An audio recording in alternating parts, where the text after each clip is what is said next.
بسم اللہ الرحمن الرحیم۔ حضرت ابن ابی الدنیا علیہ رحمہ فرماتے ہیں، میں عبداللہ بن عبید کے ساتھ ایک جنازے میں شامل ہوا تو انہوں نے بتایا، مجھے نبی کریم صلی اللہ علیہ وآلہ وسلم سے یہ بات پہنچی ہے۔ آپ نے فرمایا، جب میت کو قبر میں بٹھایا جاتا ہے اور اسے جنازے میں شامل افراد کے مڑنے پر ان کے قدموں کی آہٹ سنائی دیتی ہے تو اس وقت قبر کے سوا اس سے بات کرنے والا دوسرا کوئی نہیں ہوتا۔ چنانچہ قبر اسے کہتی ہے، اے آدم زاد، افسوس تجھ پر، تجھے میرے بارے میں ڈرایا نہیں گیا؟ کیا تجھے میری تنگی، ہیبت ناکی اور اندھیرے پن سے متنبہ نہیں کیا گیا؟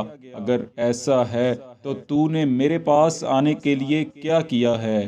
یعنی یہ قبر ہے جو مردے کو سب سے پہلے آواز دیتی ہے۔ حضرت عبید بن عمیر فرماتے ہیں، قبر ہر فوت ہونے والے کو آواز دیتی ہے، میں اندھیری ہوں، میں تنہائی والی ہوں، تو اگر دنیا میں اطاعت گزار رہا ہے تو آج میں تجھ پر رحمت بن جاؤں گی، اور اگر تو باری تعالیٰ کا نافرمان تھا تو آج میں تیرے لیے عذاب ہوں۔ میں ایسا گر ہوں کہ مجھ میں اطاعت گزار داخل ہوگا تو خوشی سے اٹھے گا، اور اگر عاصی داخل ہوگا تو تباہ حال اور گھاٹے والا ہو کر نکلے گا۔ اسی ضمن میں حضرت عمر بن زر فرماتے ہیں، جب میت قبر میں داخل کی جاتی ہے تو زمین بولتی ہے، تم اطاعت گزار ہو یا گنہگار؟ اگر صاحب قبر نیک ہوتا ہے تو قبر کی ایک طرف سے کوئی آواز دینے والا آواز دیتا ہے، اے قبر، اس بندے پر بہار و رحمت بن جا، یہ کتنا اچھا آدمی ہے، اللہ کا فرما بردار رہا ہے، اور تو کتنی اچھی ہے کہ یہ تیرے پاس آ گیا ہے۔ اس پر زمین کہتی ہے، اب تو یہ بہت پیارا لگ رہا ہے۔ دوستو، جب کوئی نیک مردہ قبر میں اتارا جاتا ہے تو اس سے نہ صرف قبر خوش ہوتی ہے بلکہ ارد گرد کی قبروں میں موجود نیک لوگ بھی اس نیک روح کی آمد پر خوشی کا اظہار کرتے ہیں اور اس سے کلام کرتے ہیں۔ چنانچہ حضرت ابو ہریرہ رضی اللہ تعالی عنہ حضور نبی کریم صلی اللہ علیہ وآلہ وسلم سے ایک روایت نقل کرتے ہیں کہ حضور نبی کریم صلی اللہ علیہ وآلہ وسلم اس حدیث میں جس کے اندر روح نکل جانے کا بیان ہے، یہ فرماتے ہیں، جب مومن مردہ بندے کی روح کو ارواح مومنین میں لے کر جایا جاتا ہے تو وہ بہت خوش ہوتے ہیں، ایسے کہ جیسے کوئی قریبی بہت دیر بعد ملا ہو۔ پھر اس سے سوال کرتے ہیں کہ ہمارے بعد فلاں بندے کا کیا حال ہوا؟ دوسرے مردے کہتے ہیں، یہ دنیا کے غموں سے چھٹکارا حاصل کر کے ابھی ابھی آیا ہے، اسے آرام کرنے دو۔ اور جب مومن مردہ ان سے پوچھتا ہے، کیا فلاں تمہارے پاس پہنچ گیا ہے؟ تو وہ کہتے ہیں، نہیں، وہ سیدھا دوزخ میں گیا ہے۔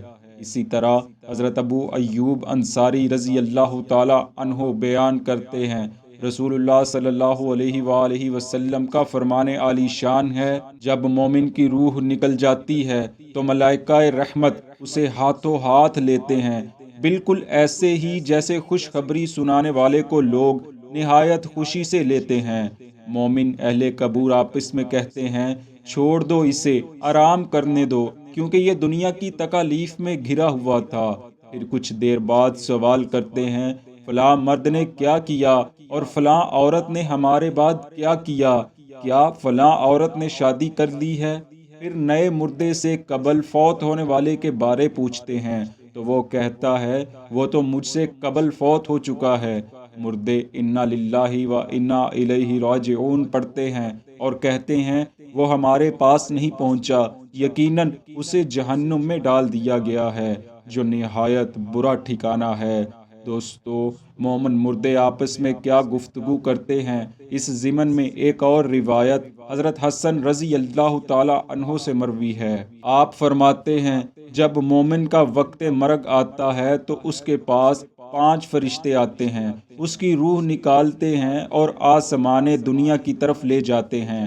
وہاں پہنچنے پر انہیں ارواح مومنین ملتی ہیں اور سوال کرنا چاہتی ہیں تو فرشتے ان سے کہتے ہیں، ذرا نرمی سے پیش آؤ، کیونکہ یہ ابھی ابھی مصیبتوں کے گھر سے نکل کر آ رہا ہے۔ بعد ازاں ایک شخص اپنے بھائی اور ساتھی کا حال پوچھتا ہے تو وہ مناسب جواب دیتا جاتا ہے، حتیٰ کہ اس سے اس شخص کا حال پوچھتے ہیں جو اس سے قبل ہی فوت ہوا ہوتا ہے تو وہ کہتا ہے کیا وہ فلاں تمہارے پاس نہیں پہنچا؟ وہ کہتے ہیں کیا وہ مر چکا ہے؟ یہ کہتا ہے ہاں باخدا وہ مر چکا ہے۔ وہ کہتے ہیں انا للہ و انا الیہ راجعون، لگتا ہے اسے بہت برے ٹھکانے یعنی جہنم میں بیچ دیا گیا ہے۔ بری ماں برا تخم۔